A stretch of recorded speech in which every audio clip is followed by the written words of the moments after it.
Hello बच्चों, स्वागत है आपको हमारे यूट्यूब चैनल पे।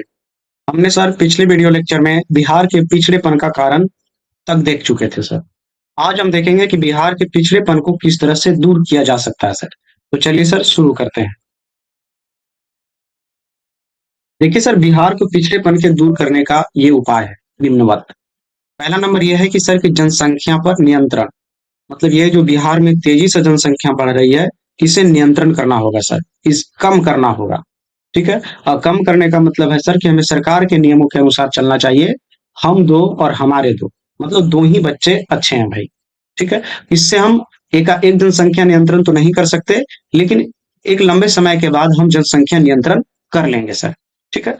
तो ये भी कहीं ना कहीं बिहार को पिछड़ेपन दूर करने का एक अहम भूमिका निभा सकता है सर। ठीक है। अगला बात करते हैं सर कृषि का विकास। हमारे यहाँ जो कृषि होता है सर, वो लगभग बाढ़ और सुखाड़ वाला कृषि है। तो हम ठीक ठीक कृषि नहीं कर पाते हैं सर। किसी एरिया में अधिक बाढ़ आ गया तो किसी एरिया में सुखाड़ आ गया। ठीक है। तो यहाँ कहीं ना कहीं कृषि बढ़ाने की भी आवश्यकता है। अगला है बाढ़ नियंत्रण। आप सब बेहतर जानते हैं सर कि बिहार दो हिस्सों में बटा हुआ है सर। एक उत्तरी बिहार और एक दक्षिणी बिहार। उत्तरी बिहार का लगभग 19 जिला सर बाढ़ से ग्रस्त रहता है बरसात के दिनों में। और वही दक्षिणी बिहार का जिला में सर सुखाड़ रहता है। तो मतलब बाढ़ और सुखाड़ का तालमेल बिहार में बिल्कुल गलत है सर। ठीक है। तो सरकार को चाहिए कि जिन एरिया में बाढ़ आता है, उस एरिया से नहर बनवाकर सीधे दक्षिणी बिहार में ला देना चाहिए, ताकि यहाँ के लोग भी सिंचाई कर सके।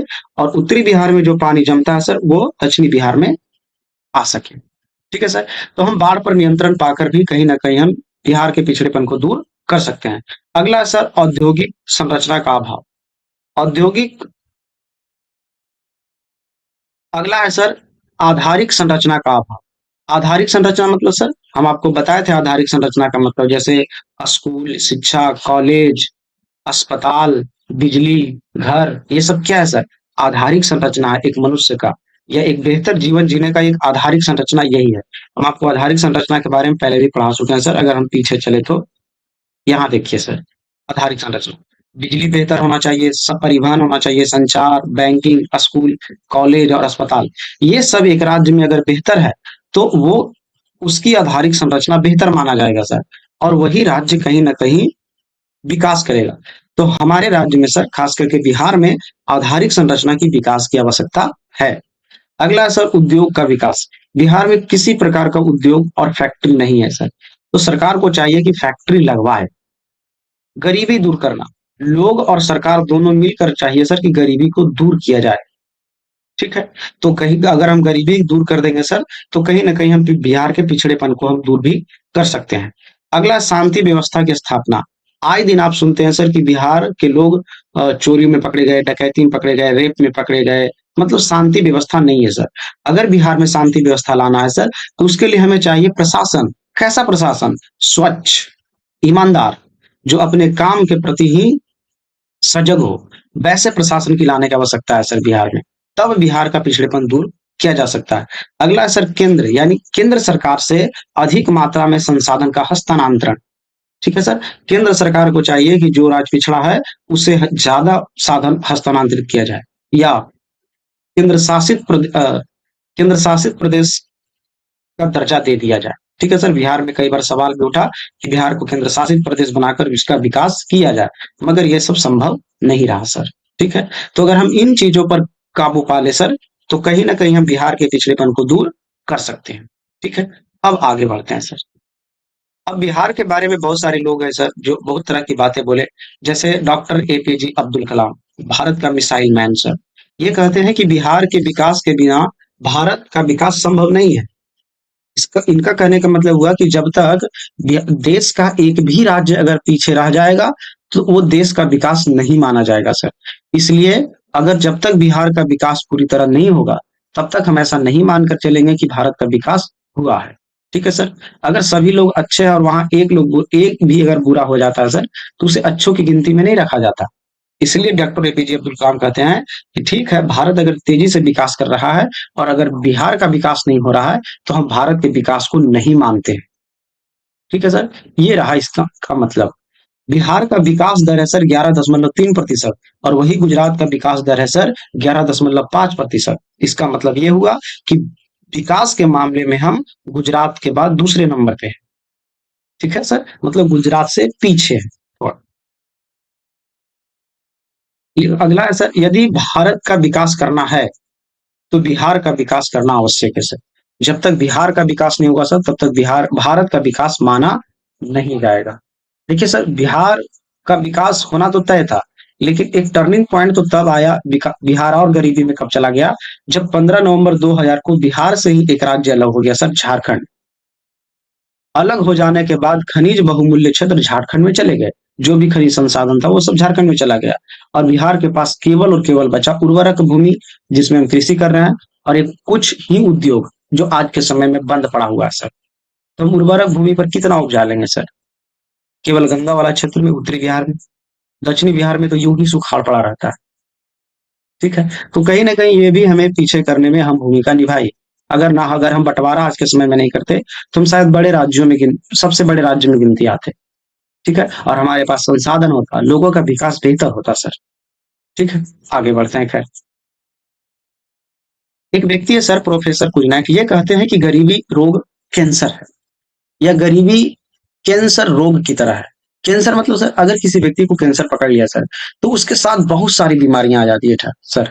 ठीक उसी प्रकार अगर कोई व्यक्ति गरीब है, तो ये गरीबी की दलदल में और फंसा चला जाता है। मान लिया जाए गरीब है, बीमार पड़ गया, ठीक से इलाज नहीं करवा पाएगा, बच्चों को शिक्षा नहीं दे पाएगा, अच्छा आवास नहीं दे पाएगा। तो आपने क्या देखा, जिस तरह से कैंसर रोग बहुत सारे रोगों को लेकर आता है, उसी प्रकार गरीबी भी बहुत सारी अभावों को लेकर आता है। जैसे आपने देखा, गरीब है तो वे ठीक से पढ़ाई लिखाई नहीं करवा सकते अपने बच्चे को, ठीक से भोजन नहीं करवा सकते, ठीक से आवास नहीं दिला सकते। तो कहीं ना कहीं गरीबी एक रोग, कैंसर रोग की तरह है, जो और गरीबी को लाती है। ठीक है सर, अगला बात करते हैं सर, देश के सूचना प्रौद्योगिकी की। सूचना मतलब इलेक्ट्रिक सामान वगैरह बनने में, या उद्योगों में, तथा पंजाब के कृषि विकास में बिहार के मानव संसाधनों का प्रमुख योगदान है। ठीक है सर, सूचना यानी इंजीनियरिंग क्षेत्र में बिहार का बहुत हाथ है सर। ठीक है, और अगला, पंजाब में जो कृषि के मामले में इतना विकास हो रहा है, कैसे हो रहा है सर? क्योंकि बिहार के मानव संसाधन यानी बिहार के लोग पंजाब में जाकर कड़ी मेहनत करते हैं सर। तो बिहार में कुछ रहे या ना रहे, एक चीज तो जरूर है सर, मानव संसाधन। मतलब हमारे यहाँ मानव ज्यादा है, और बिहार के लोग दुनिया के हर कोने में आपको मिल जाएंगे सर, भारत के हर राज्य में लगभग लगभग मिल जाएंगे। क्यों? क्योंकि यहाँ जनसंख्या तेजी से बढ़ रही है, मतलब मानव संसाधन बढ़ रही है सर। इसका मतलब ये हुआ। अगला बात करते हैं सर, कृषि जनित उद्योग। अब ये कृषि जनित उद्योग क्या है सर? तो ऐसा उद्योग जो कृषि उत्पादन पर आश्रित होते हैं, तथा जिनके उत्पादन में कृषि क्षेत्र से कच्चा माल आता है, उसे कृषि जनित उद्योग कहते हैं। उदाहरण के लिए आम का अचार, टमाटर से टमाटर सॉस बनाना। ठीक है सर, अब जैसे आम का अचार बनने के लिए आम चाहिए सर, और आम कृषि कार्य में अंतर्गत आता है। अगला चाहिए सर टमाटर सॉस बनने के लिए टमाटर, तो वो कहाँ से आएगा सर? कृषि से। तो जो उद्योग कृषि पर आधारित रहेगा सर, या जिसका कच्चा माल कृषि उद्योग से आ रहा होगा, तो हम बोलेंगे उसे कृषि जनित उद्योग। ठीक है सर, तो आपने समझ लिया कृषि जनित उद्योग क्या है। तो कच्चा माल अगर कृषि क्षेत्र से आ रहा है, तो हम बोलेंगे सर वह कृषि जनित उद्योग है। अगला बात करते हैं सर, गरीबी रेखा। गरीबी रेखा लेकर आया था सर योजना आयोग। ठीक है, गरीबों को निर्धारित करने के लिए योजना आयोग द्वारा सीमांकन किया गया। इन्होंने बताया कि हम किस व्यक्ति को गरीब मानेंगे, ठीक है, या किसे मानेंगे कि वह गरीबी रेखा में आ सकता है। तो गरीबी रेखा का माप है सर कैलोरी। ठीक है, ऊर्जा का मात्रक भी कैलोरी है सर। हम जो खाते हैं वो कैलोरी में मापा जाता है सर, ऊर्जा को। ठीक है, तो गरीबी का मापदंड है सर कैलोरी। अब सवाल आता है सर, एक व्यक्ति को एक दिन में कितना ऊर्जा चाहिए, कितना कैलोरी ऊर्जा चाहिए? तो एक व्यक्ति को सर ग्रामीण क्षेत्रों में 2400 कैलोरी ऊर्जा चाहिए, और वही शहरी क्षेत्र में एक व्यक्ति को एक दिन में सर 2100 कैलोरी ऊर्जा चाहिए। अगर किसी व्यक्ति को, ग्रामीण व्यक्ति को 2400 कैलोरी से कम ऊर्जा मिल रही है, और कोई शहरी व्यक्ति को 2100 कैलोरी से कम ऊर्जा मिल रही है, तो हम बोलेंगे सर कि ये लोग गरीबी रेखा में हैं, या ये लोग गरीबी रेखा में आने लायक है। ठीक है, तो अर्थशास्त्र में गरीबी माप की यह एक काल्पनिक रेखा, मतलब लोगों ने ऐसा काल्पनिक बनाया है। ठीक है, और इस रेखा के नीचे लोगों को गरीबी रेखा के नीचे माना जाता है। अगर किसी को 2400 कैलोरी से कम ऊर्जा मिल रहा है एक दिन में, और शहरी क्षेत्र में 2100 से कम कैलोरी ऊर्जा 2100 कैलोरी से कम ऊर्जा मिल रही है, तो हम उससे बोलेंगे सर आप गरीबी रेखा के अंतर्गत आएंगे। यानी इसका एक नाम और है सर संक्षेप में बीपीएल। ठीक है सर, आप समझ गए गरीबी रेखा क्या है सर। अब बात करते हैं सर न्यूनतम मूलभूत आवश्यकता। एक व्यक्ति को न्यूनतम क्या चाहिए सर जीवन जीने के लिए? तो एक व्यक्ति को सर न्यूनतम जीवन जीने के लिए चाहिए सर मकान, यानी आवास, जहां वे रह सके। दूसरा चीज चाहिए सर खाने के लिए रोटी, पेट भरने के लिए रोटी चाहिए सर। और शरीर ढकने के लिए चाहिए सर कपड़ा। ये न्यूनतम मूलभूत संरचना है सर। न्यूनतम रहने के लिए आवास, मकान, खाने के लिए रोटी, और शरीर ढकने के लिए सर कपड़ा। ये न्यूनतम चीज है जो एक व्यक्ति को चाहिए। क्या अधिकतम भी होता है? हाँ है सर, इसमें दो चीज और जोड़ देंगे सर तो ये अधिकतम हो जाएगा, मतलब पूरा फिट हो जाएगा। अभी तो हमने बता दिया सर रोटी, कपड़ा और मकान, ये तीन चीज। एक चौथा चीज होता है सर स्वास्थ्य और एक शिक्षा। तो मूलभूत आवश्यकता टोटल 5 है सर, लेकिन न्यूनतम मूलभूत आवश्यकता केवल और केवल 3 है सर। आवास यानी मकान, रोटी और कपड़ा। ठीक है सर, तो उम्मीद है सर आप न्यूनतम मूलभूत आवश्यकता समझ गए। अगर आपसे पूछे केवल मूलभूत आवश्यकता, तो रोटी, कपड़ा, मकान, आवास और रोटी, कपड़ा, मकान, शिक्षा और स्वास्थ्य है। ये 5 चीज चाहिए सर। ठीक है सर, तो अब आप समझ गए न्यूनतम मूलभूत आवश्यकता क्या है। आगे बढ़ते हैं सर। एक और है सर नरेगा। नरेगा असल में एक राष्ट्रीय योजना है सर। अब नरेगा एक राष्ट्रीय योजना है जो क्या करती है? तो नरेगा जो राष्ट्रीय योजना है सर, वो ग्रामीण लोगों को रोजगार देती है काम करने के लिए। ये आप काम कीजिए, हम आपको बदले में पैसा देंगे। और ये कितने दिनों के लिए काम देती है सर? तो इसके अनुमान के अनुसार ये कम से कम एक मजदूर को तो एक साल में कम से कम 100 दिन यह काम दे सकती है नरेगा। ठीक है, इसके आप इसके नरेगा के अंतर्गत जो भी आप काम करेंगे, यहाँ न्यूनतम मजदूरी निर्धारित है सर, कि आपको पैसा मिल जाएगा। ठीक है, और नरेगा सर विश्व का सबसे बड़ा रोजगार योजना माना जाता है। ये बड़ी बात है सर। ठीक है, तो आप नरेगा को भी जान लिए। अगला बात करते हैं सर बिहार का विकास, कि बिहार का विकास करना है, कैसे करना है सर, किन रूपों में, कैसा होना चाहिए विकास। तो देखिए सर लिखा हुआ है विकास की अवधारणा से हमारा मतलब, अगर विकास की बात हम कर रहे हैं तो बिहार में क्या होना चाहिए, इसका मतलब बिहार के सभी क्षेत्रों, ठीक है सर, बिहार के सभी क्षेत्रों, सभी क्षेत्र, शिक्षा हो, स्वास्थ्य हो, गरीबी हो, सब पे सर बिहार के सभी क्षेत्रों और सभी वर्गों के विकास से है।